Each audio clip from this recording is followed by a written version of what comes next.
있는 말씀입니다.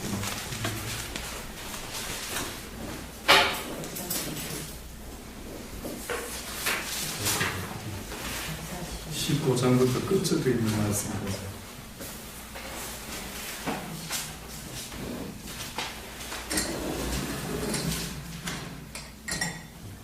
요한복음 15장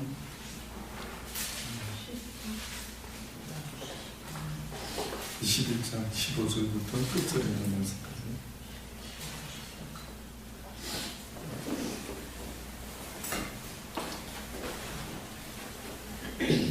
한 절씩 교독하도록 하십니다. 제가 먼저 15절 말씀부터 봅니다. 저희가 조반을 먹으며 예수께서 시몬 베드로에게 이르시되 요한의 아들 시몬아 내가 이 사람들보다 나를 더 사랑하느냐 하시니 가로되 주여 그러하외다.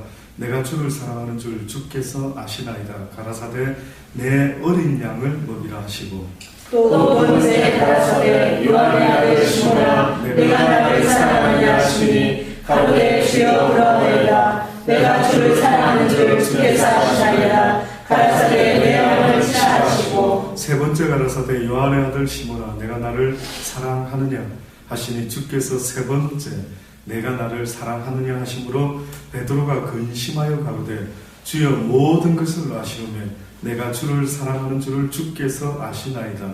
예수께서 가라사대 내 양을 먹이라.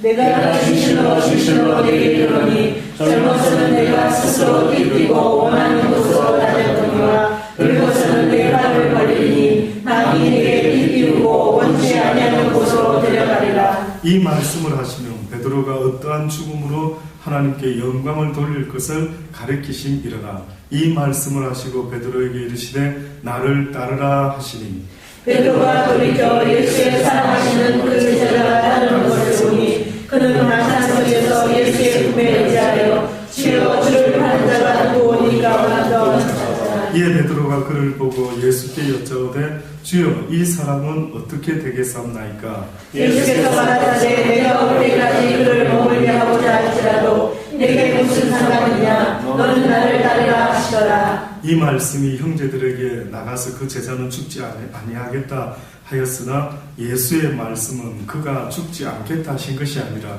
내가 올 때까지 그를 머물게 하고자 할지라도 내게 무슨 상관이냐 하신 것이로라.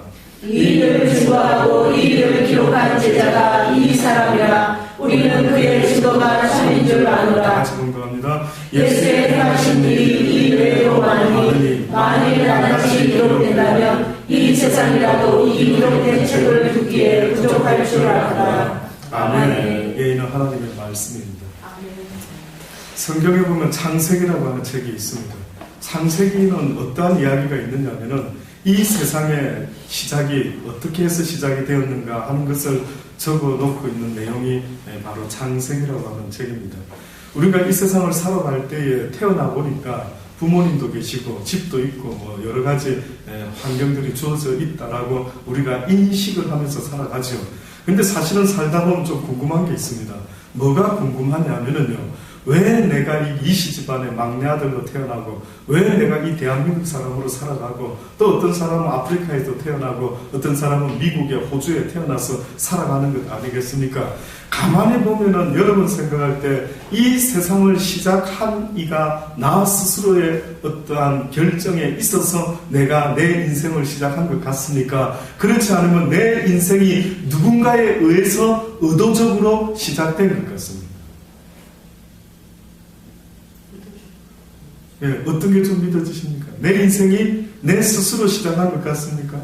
그렇지 않으면 저는 가만히 생각할 때 내 인생이 내 스스로 시작했다면 저는 키를 1m 70쯤 적당히 아담한 사이즈로 하지 않을 겁니다.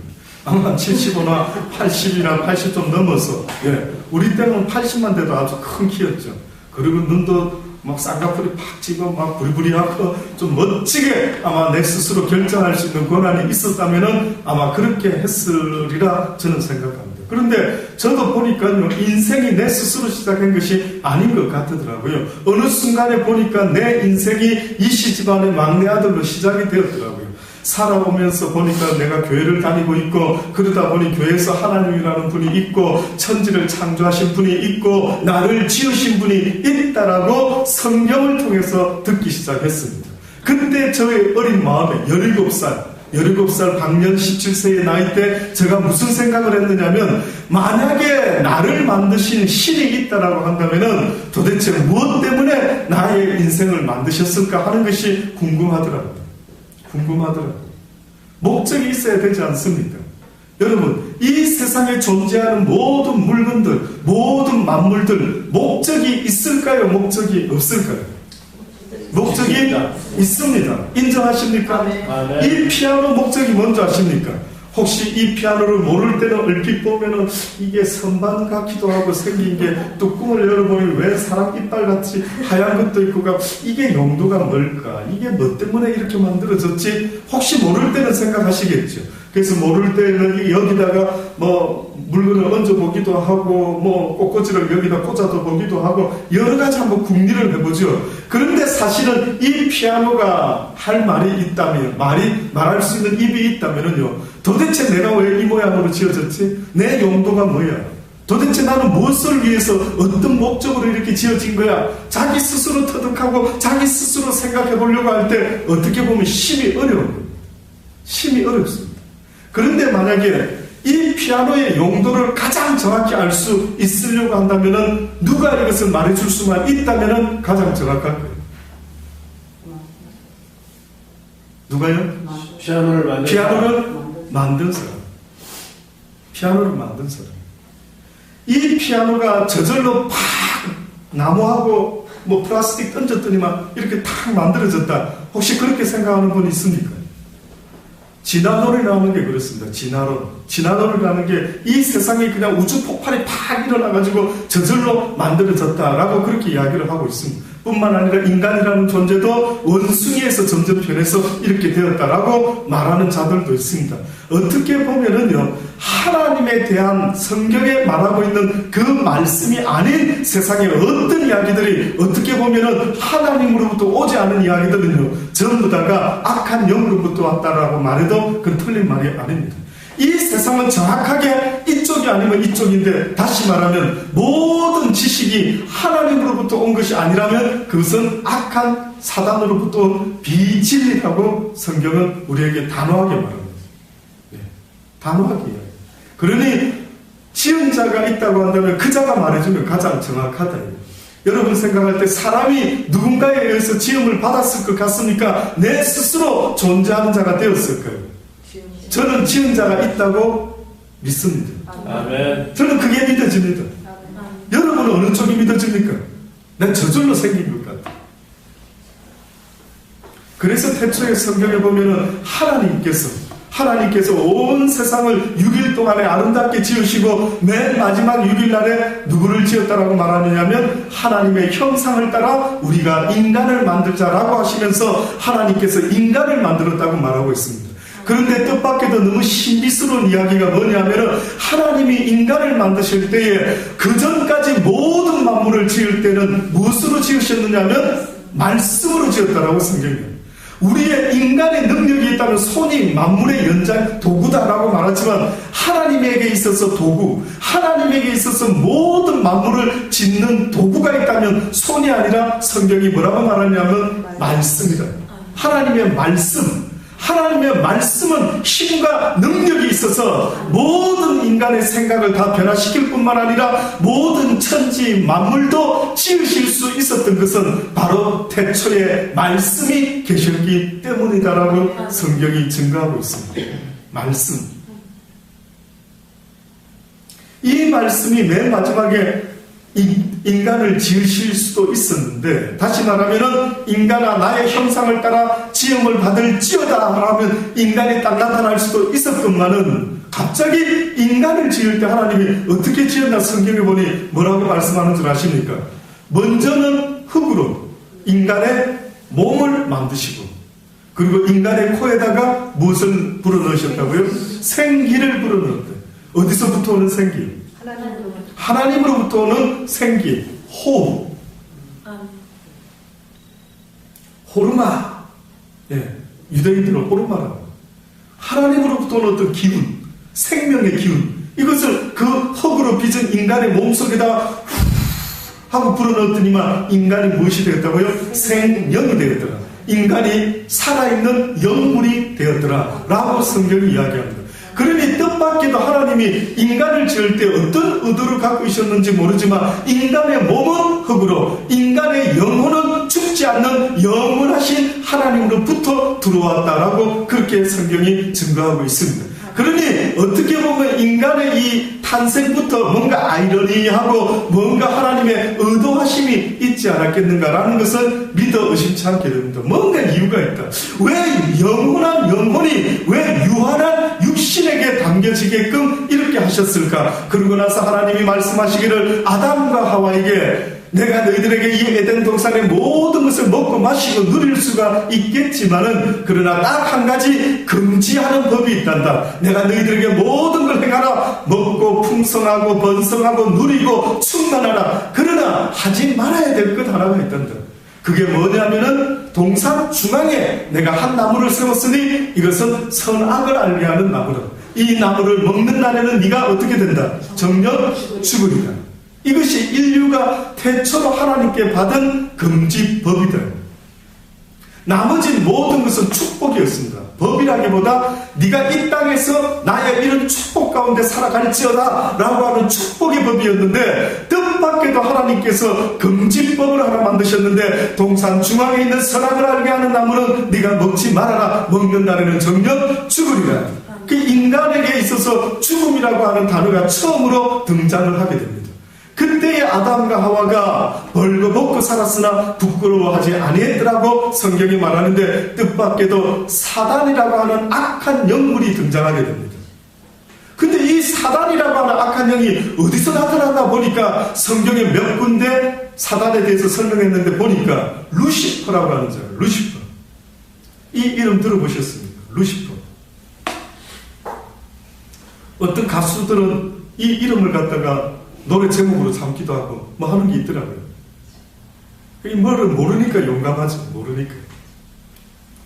루시퍼라고 하는 자는 누구였느냐면 하나님의 나라의 천사장이었는데 천사장이 성경에 보니까 한 셋 정도 등장하는 것 같습니다.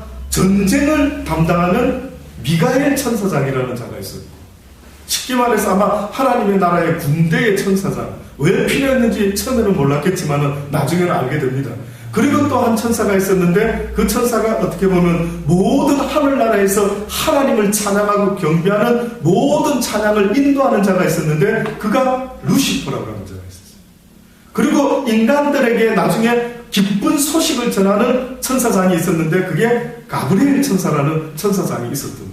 근데 이 루시퍼라고 하는 천사가요 하나님께 찬양을 하고 경배를 드리는데 우리도 요즘 텔레비에 보면 가수들이 얼마나 아주 젊은 특히 청년들에게 청소년들에게 얼마나 우상이 됩니까? 완전히 아이돌이라고 하죠. 아이돌. 아이돌 뜻이 뭡니까? 또 모르고 그냥 아이인데 돌 같은 아이 뭐 이런 뜻입니까? 우상이라는 뜻이 우상. 그러니까 그게 어째서 하필이면 그런 단어를 쓰는지 몰라도 우상입니다. 우상. 아이들 가수가. 그래서 막 노래할 때에 막 그 노래에 심취될 때에 어떻게 보면 루시퍼 전공입니다. 루시퍼 전공은 자기가 찬양을 드렸던 자인데 어느 순간에 하나님께 드려지는 찬양을 싹 바꿔가지고 세상의 음악을 만들어내어서 이 세상의 음악을 통해서 어떻게 보면 루시퍼가 자기가 영광을 받기로 아마 작정했는지 이 땅에 수많은 노래하는 가수를 통해서 아까 전에도 조금 이야기를 뒤에서 드렸지만 또 우리 지난 시간에 배웠지만 노래의 말의 뒤에다가 사단을 찬양하는 내용들을 얼마나 넣는지 미국의 팝 가수들 뭐 어떤 노래하는 사람들 보면은 AC/DC 뭐 마돈나 전부 이들의 노래 속에는요 노래하기 전에 기도를 합니다. 얼핏 하나님께 기도하는 것 같은데 사단에게 기도합니다. 사단에게 나에게 부귀와 명예와 건설을 주셔서 내 영혼을 당신에게 팔겠습니다. 많은 자들을 영혼들을 당신에게 이끌 테니 오늘도 나에게 힘을 주십시오. 나에게 파워를 주십시오 라고 그들이 기도를 하고 그 팝송을 부르기 시작한다는 거예요. 그래서 결국은 그 루시퍼라고 하는 자가 떨어지게 되었는데요. 떨어졌는데 해필이면 성경에 보니까 창세기에 무슨 이야기가 나오냐면 그 루시퍼가 뜻밖에도 이 세상에 지은 들짐승 가운데 누가 가장 아주 간교해 보이고 누가 가장 아주 좀 사악해 보이고 그게 누구였느냐면은 들짐승 가운데 뱀이라고 하는 들짐승. 아마 그때는 손발이 다 있은 것 같아요. 네 발이 있었는지 그 들짐승에게 뜻밖에도 육신이 없는 영물이었던 이 천사장 루시퍼, 다시 말해 타락해서 하늘나라에서 그렇게 영광을 받고 싶어가지고 하나님의 보좌에 자기의 보좌를 높이 올리면서 자기가 하나님과 같이 영광 받으려고 뭇별 위에 자기의 보좌를 올렸는데 결국은 하나님께 쫓겨나게 됩니다. 그래서 그가 천사들 3분의 1을 격동시켜가지고 하나님을 대적하는 일이 성경에 간략하게 언급되어 있습니다. 신학교에 가면 대부분 배웁니다. 사단의 역사 뭐 이렇게 해서 배우기도 하죠. 그래서 결국은 그 루시퍼가 하나님을 대적하다가 그는 쫓겨나게 됩니다. 쫓겨나서 어디에 오게 되느냐면 이 공중에 오게 됩니다. 이 지구가 말하는 바로 이 공중과 그 다음에 하나님 나라의 이 사이에 아마 사단이가 자기의 거점을 마련하는 모양입니다. 그런데 그 사단은 육이 없더라고요. 우리 인간은 흙으로 육을 만드셨는데 뜻밖에도 천사들은 육이 없어요. 그래서 그것들을 부를 때 우리는 영물이다라고 부릅니다. 영물. 어쨌든 그 영물이 이 땅에 와가지고 그때부터 어떻게 보면 하나님이 그냥 묵인하는 가운데 하나님의 창조의 역사와 하나님의 어떠한 섭리를 계속해서 방해하고 계속해서 역사를 갖다가 악한 쪽으로 이끌어가려고 노력하기 시작했던 거예요. 그래서 아담과 하와가 선악과를 따먹지 말아라 했는데 뜻밖에도 선악과를 따먹도록 부추긴 자가 있었는데 바로 그가 악한 영인 루시퍼가 들짐승 가운데 가장 아름답게 보이는 뱀에게 들어가가지고 드디어 말을 하기 시작합니다. 그러면서 아담 하와에게 다가가서 이야기합니다. 하와야 하나님이 그렇게 아무것도 못하게 하시더니 아니 저 중앙에 있는 선악을 알게 하는 저 선악과만 먹지 마라 그랬지. 아니야 먹어봐 먹으면 하나님처럼 눈이 밝아질 수 있을 거야. 먹어봐 죽지 않을 거야. 너도 하나님처럼 영원히 살아갈 수가 있을 거야 라고 꼬시기 시작하는 겁니다. 결국은 그것을 따먹게 되죠. 그래서 인류 태초의 인간이 무슨 범죄를 저질렀나라고 봤더니만 뜻밖에도 하나님이 따먹지 말라는 선악과를 따먹음으로 인류 태초의 인간인 아담과 하와가 범죄를 하게 되었더라. 그래야 그 이후로부터 태어나는 모든 자들이 그와 같은 죄를 짓지는 아니했지만은 그가 범죄함으로 모든 이가 죄 아래 태어남으로 다 똑같은 죄의 권세 아래서 죄의 종이 되어 살아가게 되었더라. 이게 성경이 우리에게 말하고 있는 이야기입니다. 그래서 그 이후로부터 우리 인간의 모습은요, 어떻게 보면 영적인 싸움의 연속입니다. 많은 사람들이 인생이 뭘까요? 도대체 우리네 산다라는 게 뭘까요? 이럴 때 그저 먹고 사는 이 생존의 문제로 그저 아주 치열하게 먹고 살아가는 것 참 정말 이거 인생 아니겠습니까? 아주 피곤합니다 라고 하는데 실상은 먹고 사는 것 때문에 피곤하는 것이 인생이 아니라 어떤 면에서는 우리의 영적인 싸움이 더 피곤합니다. 영적인 싸움. 또다시 말하면 영적으로 아담 이후로부터 인간들이 죄를 짓고 특별히 성경에 보니 창세기 10장에 보니까 뭐라고 이야기했느냐면 인간들이 이제는 더 이상 하나님과 교통하지 못하고 또다시 말하면 원래 인간이라는 존재는 어떤 형상을 닮았다라고 말했느냐면 하나님의 형상을 닮았다라고 말했는데 또다시 말하면 인간이라는 존재는 원래 누구와 대화가 통하기 시작했느냐면 하나님과 대화를 시작했대. 인간 태초에 아담은 누구와 말을 트기 시작했고 누구와 교제를 하기 시작했느냐면 하와가 있기도 전에 어떻게 보면 하나님과 교제를 했다라고 성경이 말하고 있습니다. 그러니 저와 여러분은 어떤 면에서는 누구와 더 대화가 가까워야 되느냐면 하나님과 대화가 더 가까워야 하는 것입니다. 하나님과. 그런데 결국은 하나님과 더 가까워야 될 인간들이 하나님의 말씀을 어김으로 하나님과의 관계가 어떻게 되었다고요? 단절이 되었다고. 점점점 단절이 되다가 결국은 창세기 10장에 보니까 인간들이 어느 날 하나님의 아들들이 사람의 딸들의 아름다움을 보고 각자 자기 원하는 대로 취하여 아내를 삼았더라. 그들이 육체가 되더라. 그들의 날수는 120년이 되었다라고 성경이 말합니다. 그러니 어느 날 하나님이 그 말씀을 하시고 뭐라고 말하냐면 인간 창조하였음을 어떻게 했다고요? 후회하셨더라. 인간 지은 것을 후회하셨더라. 그러니까 어느 순간에 인류가 하나님을 잃어버리고 말은 것 같습니다. 어느 순간에 우리가 잃어버린 것이 있다면 뜻밖에도 하나님을 잃어버렸대. 그러니 우리 시대에 하나님 이야기하면 하나님을 알아듣는 사람이 많을까요? 적을까요? 적습니다. 너무 신기합니다. 너무 신기하게도 하나님에 대하여 믿는 믿음을 가진 자가 너무 적은데 어느 정도로 적으냐면은 성경에 보니 이스라엘 백성들이 수십만의 이스라엘 백성들이 출애굽을 해서 가나안 땅에 들어갈 때에 마지막으로 가나안 땅에 들어갈 수 있었던 그 수많은 사람 가운데 몇 명이 가나안 땅에 들어갈 수 있었습니까? 라고 물어보신다면 몇 명일까요? 출애굽했던 사람 중에 가나안에 들어갈 수 있었던 사람이 몇 명이었을까요? 두 사람이 누구야? 예, 여수아와 갈렙.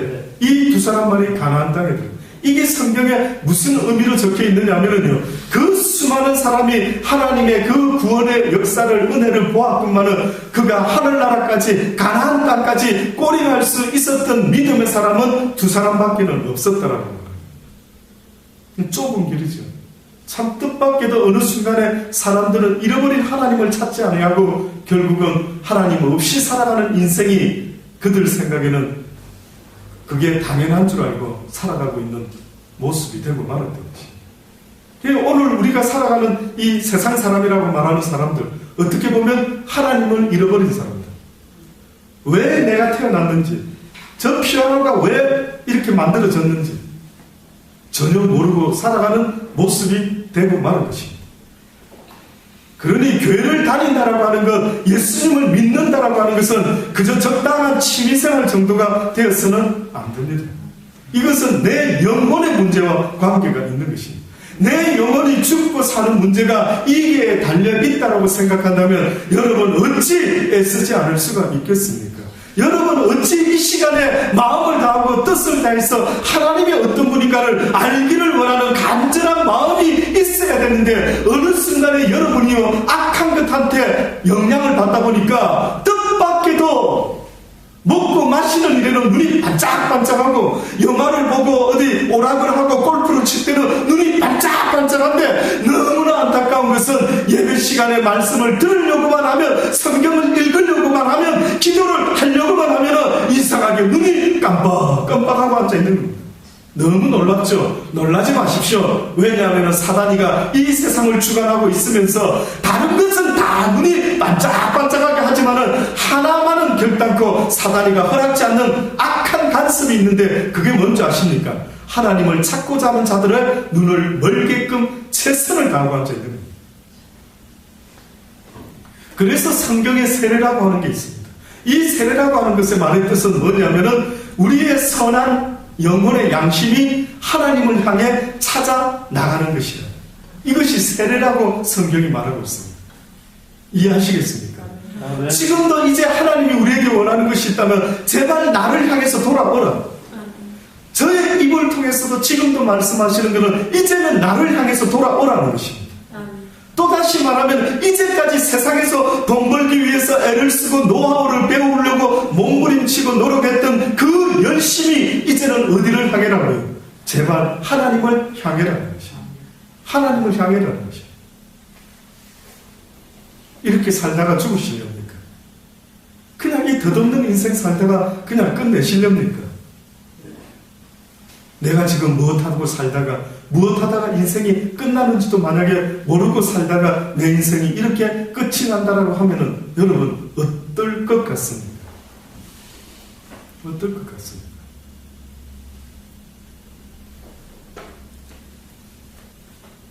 그래서 하나님은 지금도요 나를 향해라, 나에게 돌아오라라고 계속 부르고 있는 것입니다. 그것을 성경에 예를 하나 드셨는데 무슨 예인 줄 아십니까? 탕자의 비유가 그 이야기입니다. 성경에 보면 이런 이야기를 하고 있습니다. 한 아버지 밑에 두 아들이 있었대. 큰 아들이 있고 둘째 아들이 있었는데 어느 날 둘째 아들이 아버지에게 말합니다. 아버지, 나에게 아버지의 재산을 미리 주소서. 그리하면 내가 한번 내 인생은 나의 것 그냥 내게 맡겨주세요. 내가 인생 한번 멋지게 살아보고 싶습니다. 아버지의 집을 떠나 세상에 나가기를 원합니다. 아버지의 집을 드디어 떠나서 세상에서 살기 시작합니다. 근데 이 아들이 아버지의 재산을 다 쓰고 나니까 그때부터 가난과 어려움이 오더니만 결국은 돼지들이 먹는 주염 열매라 할지라도 그가 먹으려고 해도 먹을 수가 없더라. 주는 자가 없더라.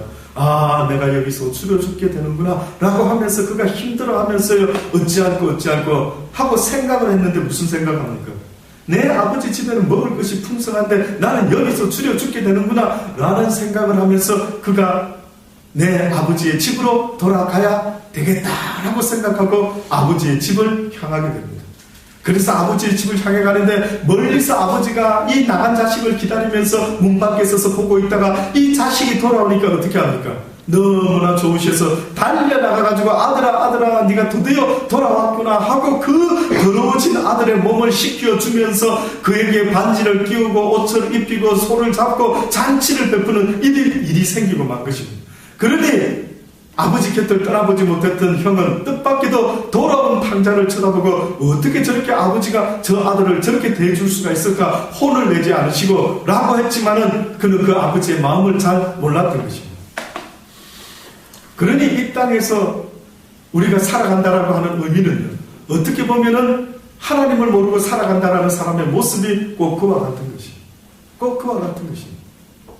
그래서 어떻게 보면 저 같은 사람이 하나님께로 돌아오세요, 돌아가야 됩니다. 아버지를 향해야 됩니다. 죽으면 끝나는 것이 아니라 살아있을 때, 기회가 있을 때 아버지를 향해서 나아가야만 됩니다 라고 계속 말하고 있는 것입니다.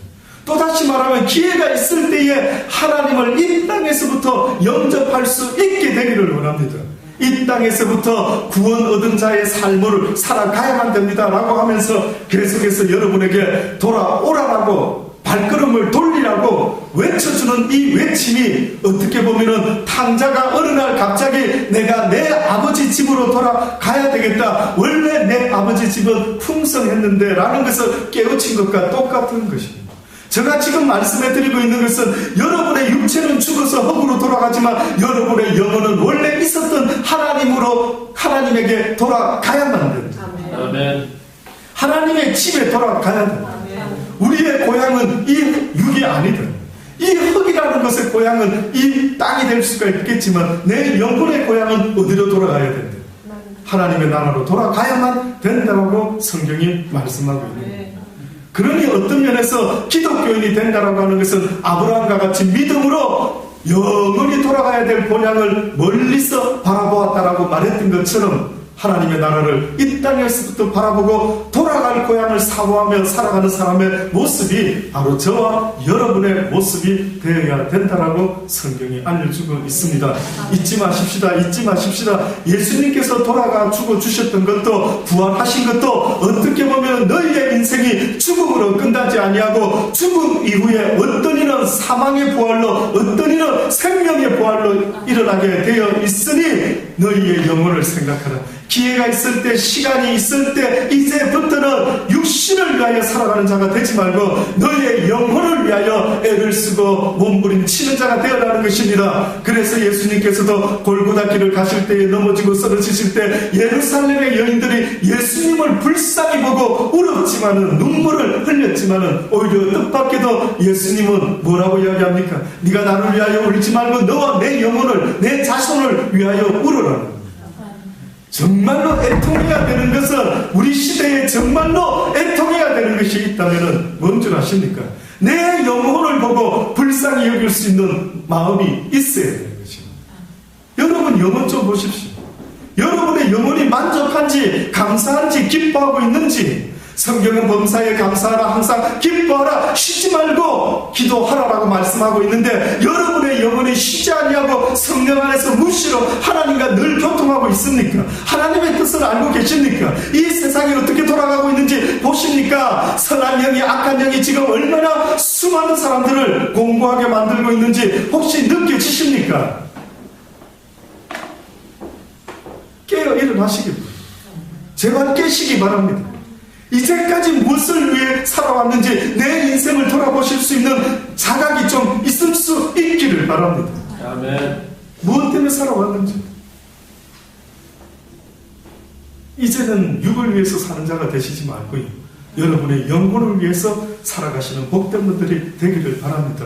이제는 내 영혼아 내가 너를 위하여 어찌할 것. 뭐라고 성경은 말합니까? 예수님이 십자가에 달려 피와 살을 다 찢기시고 다 피를 쏟으셨을 때 그 전에 만찬을 하시면서 뭐라고 우리에게 말씀했는지 아십니까? 그의 제자들과 함께 식사를 나누는데 갑자기 예수님께서 떡을 떼시면서 하시는 말씀이 이 떡은 나의 살이라.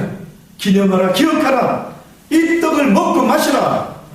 그리고 잔을 내밀고 포도주를 주시면서 이는 내 피다라. 내 살과 내 피를 먹고 마시라. 무슨 이야기입니까?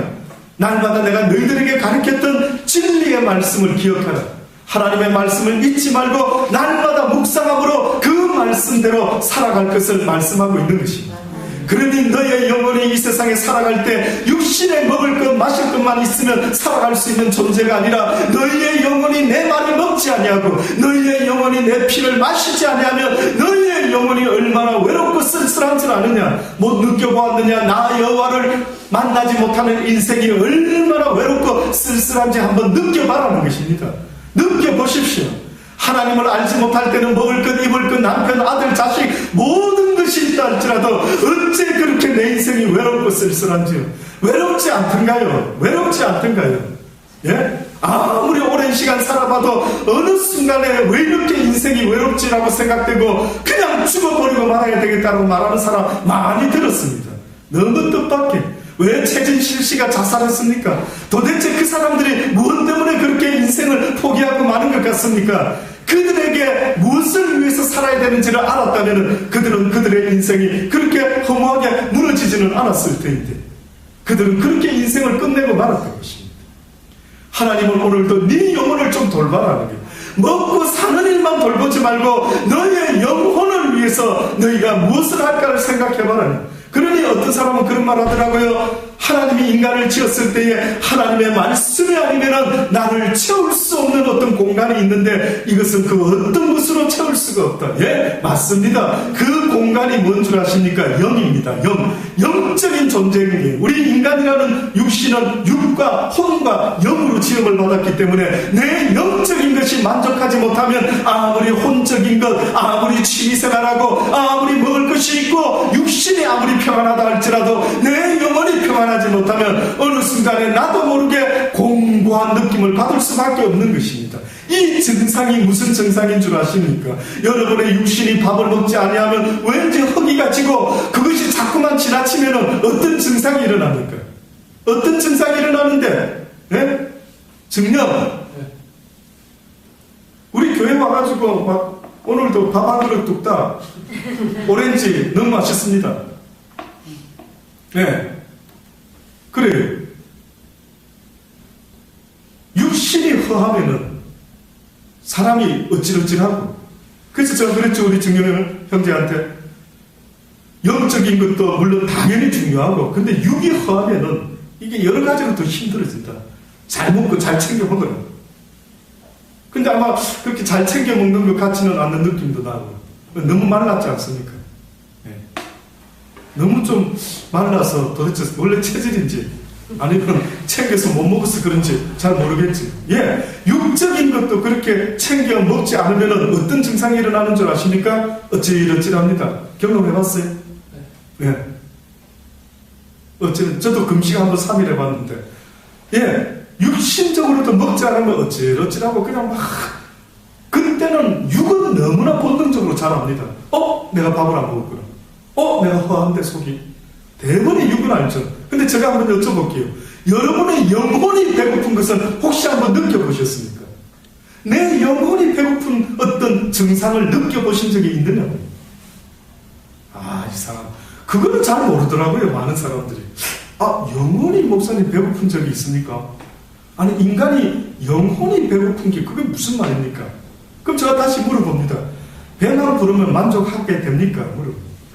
돼지같이 밥만 많이 먹으면 아이고 행복하라, 아이고 행복해, 아이고 너무 기분 좋네, 그렇게 되느냐 인간 존재가? 아니죠. 이상하죠. 배가 고플 때는 당연히 밥은 먹지만은 밥을 먹었다가 해서 우리 보경이 아빠가 이제 나는 모든 게 필요 없어, 나는 밥만 있으면 되는 거야, 내 인생은 밥만 있으면 충분해 라고 말할 사람이 있느냐? 없습니다. 이상하게 배는 부르고 나면 곧바로 또 뭔가 좀 뭐를 생각이 나고, 디저트도 생각이 나고, 좀 뭔가 다른 취미생활도 생각이 나고, 아유 내가 좀 뭐 딴 거 하나 취미생활, 영화 감상, 음악 감상 뭐 이렇게 하지 않습니까? 또 좋은 사람들과 함께 좀 커피 한 잔 뭐 이렇게 하는 생각이 자꾸 떠오르지 않습니까? 맞습니다. 이상하게 먹을 것만 있는 게 좋은 게 아니고, 때로는 우리의 혼적인 존재가요, 좋은 사람들을 만나서 함께 쇼핑도 하고, 함께 대화도 나누고, 함께 커피도 마시고, 어떤 사람들은 함께 술도 한잔하고 뭐 이러면은 막 기분이 좋았어요. 근데 또 한 가지 아십니까? 그렇게 했는데도 또 한쪽 구퉁이에 한 2% 부족한 느낌이에요. 2%. 뭔가 좀 아쉽다. 요거 말고 뭐 좀 더 있으면 좋겠는데, 혹시 못 느껴보셨습니까? 그 조금 뭔가가 뭔지를 제가 가르쳐 드리기를 원합니다. 혹시 여러분도 지금 저 말에 목사님 저도 동의가 됩니다. 맞아요. 왠지 저도 인생 살아보니까 어느 순간에 남편도 있고 자식도 있고 아이들 모든 것이 있을지라도 항상 뭔가 내 마음을 만족시켜주는 100%가 늘 없는 것 같아요. 그래서 나는 내 남편에게 계속해서 요구를 했죠. 당신 나 사랑해, 나 사랑해, 사랑하면 나한테 표현 좀 해봐 라고 해서 그 2%의 부족한 것을 채워보려고 얼마나 애를 썼는지 모릅니다.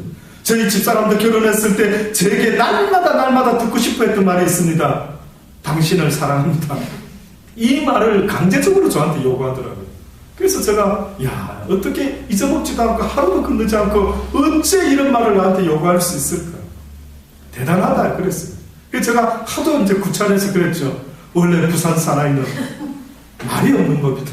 내 눈빛을 보고도 그 사랑을 느끼지 못한다니 오히려 나는 그것이 더 야속할 따름이다 라고 하면서 다음부터는 나한테 요구하지 말아라. 사랑은 말로 뱉어지는 그 순간부터 그 값어치는 떨어지는 것이니 자꾸만 나한테 억지로 사랑한다라고 말 시키지 말고, 사랑을 느끼고 싶으면 나의 이 큰 눈을 쳐다보면서 그 사랑이 느껴지기를 바랍니다. 저는 그랬던 적이 있습니다.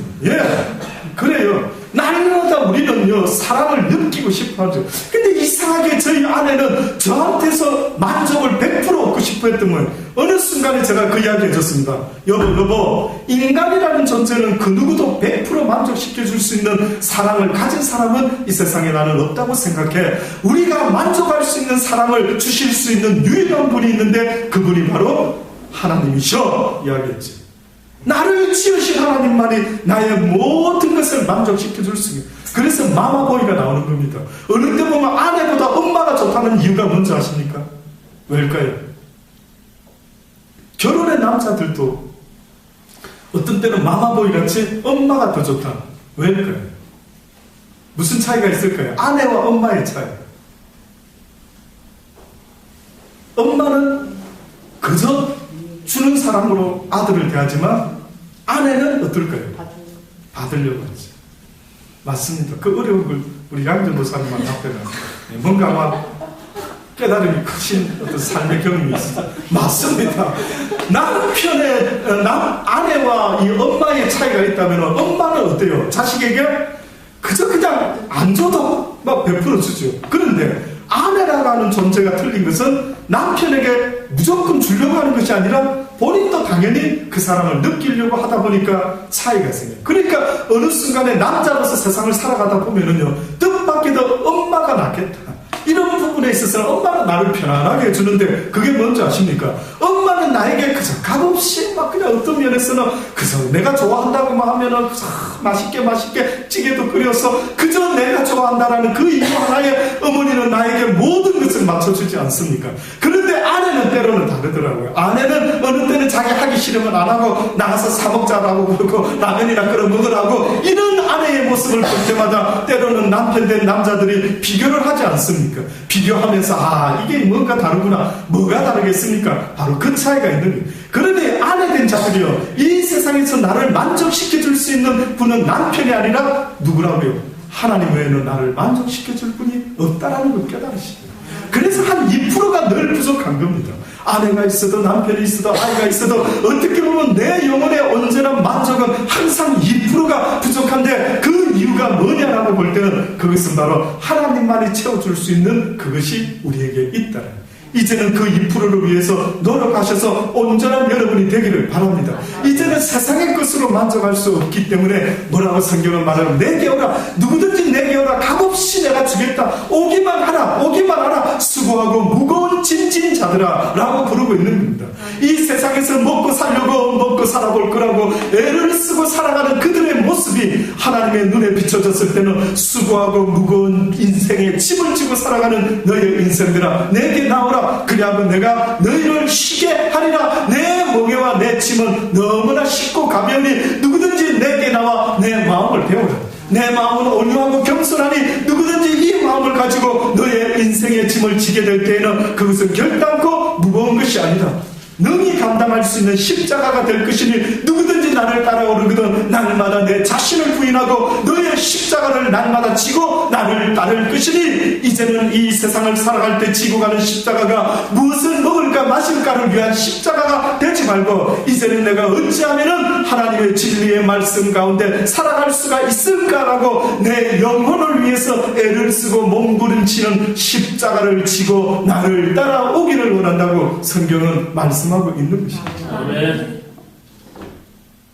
이제는 먹고 사는 일에 십자가의 짐을 지시지 말고요, 이제는 내 영혼을 위하여 주의 말씀을 어찌하면 내가 지킬까라고 날마다 노력하고 애를 쓰면서 그 십자가를 날마다 지고 주님이 가르쳐 주신 대로 그분의 마음으로, 그분의 겸손과 온유함으로 넉넉히 이 땅에서 주의 십자가를, 주의 선한 뜻을 나타내는 그 하나님의 영적인 십자가를 지고 살아갈 수 있게 되는 저와 여러분이 되기를 간절히 바랍니다.